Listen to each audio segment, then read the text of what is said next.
Hey everyone!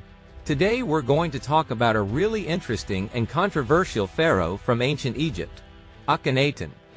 He wasn't just any ruler, he made some huge changes that shocked his people and completely changed Egyptian history. Akhenaten was originally named Amenhotep IV. He was the son of Pharaoh Amenhotep III and Queen Tiye. At first he ruled just like his father, following Egypt's usual traditions. But in his 5th year as king, everything changed. He abandoned Egypt's old gods and started worshipping just one, Aten, the sun god. To show his dedication, he even changed his name to Akhenaten, which means successful for Aten.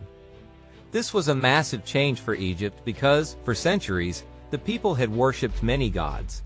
The most powerful god was Amun, and the priests of Amun had become super rich and influential. In fact, they had almost as much power as the pharaoh himself.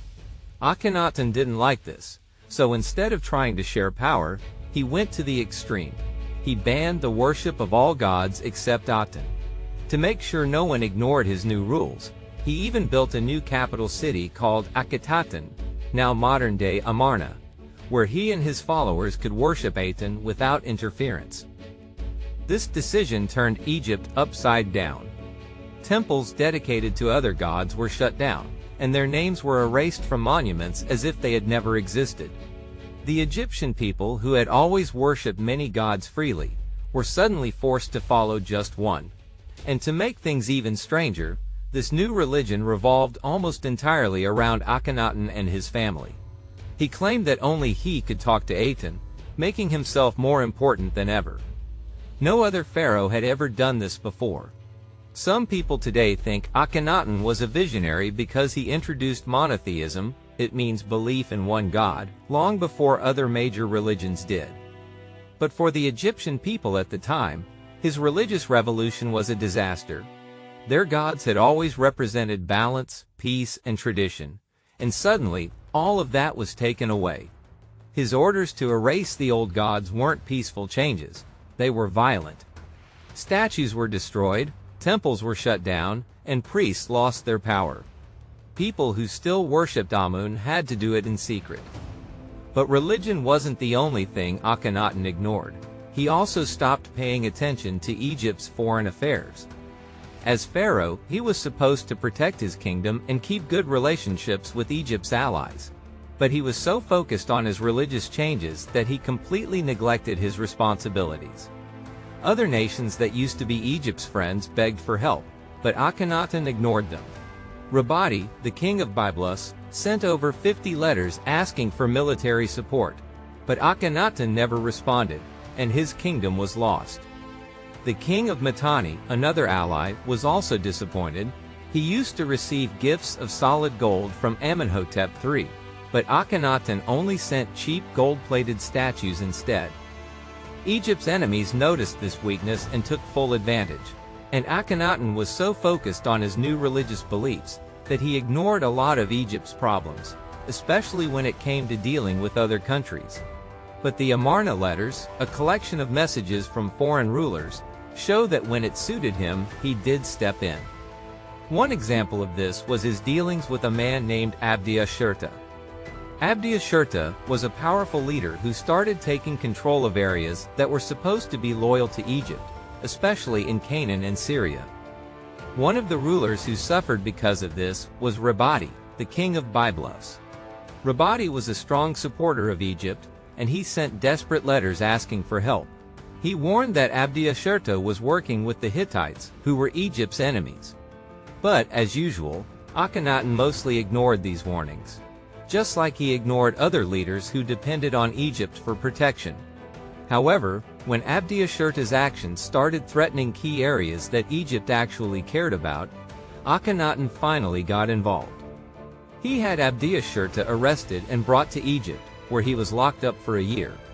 But when the Hittites started advancing further, Akhenaten let him go, probably because he decided it was better to have him as a controlled ally, rather than risk making things worse.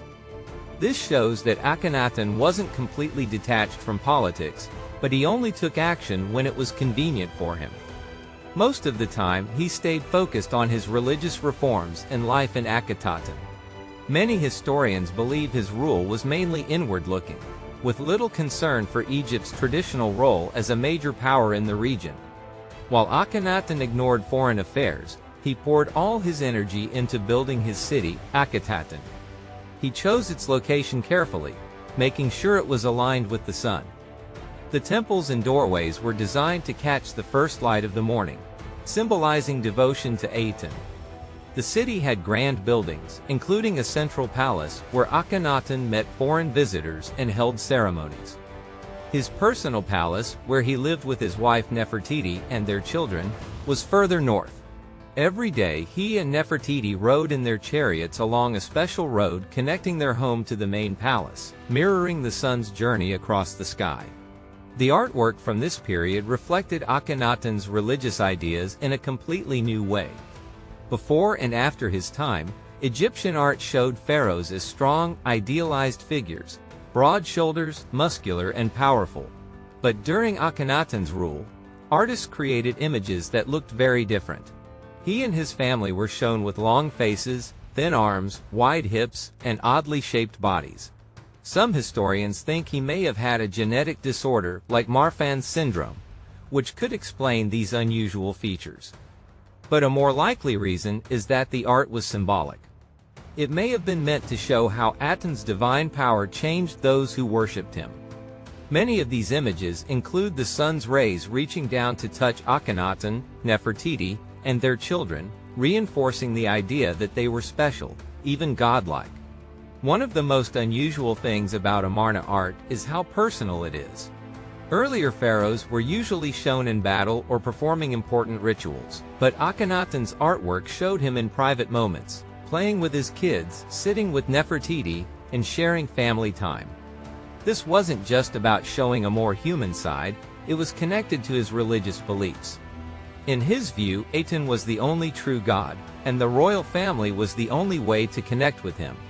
But Akhenaten's religious experiment didn't last long after his death. His successors, including his son Tutankhamun, quickly abandoned Aten worship and restored Egypt's traditional gods. Tutankhamun, originally named Tutankhaten, even changed his name to honor Amun instead of Aten. Later rulers, especially Horemheb, went even further to erase Akhenaten's legacy. They destroyed temples dedicated to Aten, removed Akhenaten's name from records, and acted as if he had never existed. For centuries, no one even knew about him until archaeologists uncovered the ruins of Amarna in the 1800s. Despite this, Akhenaten's ideas may have influenced later religious beliefs. Some scholars, including Sigmund Freud, have suggested that his vision of a single, all-powerful God may have inspired the development of monotheism, including Judaism. Whether that's true or not, Akhenaten remains one of the most unique and controversial rulers in Egypt's history.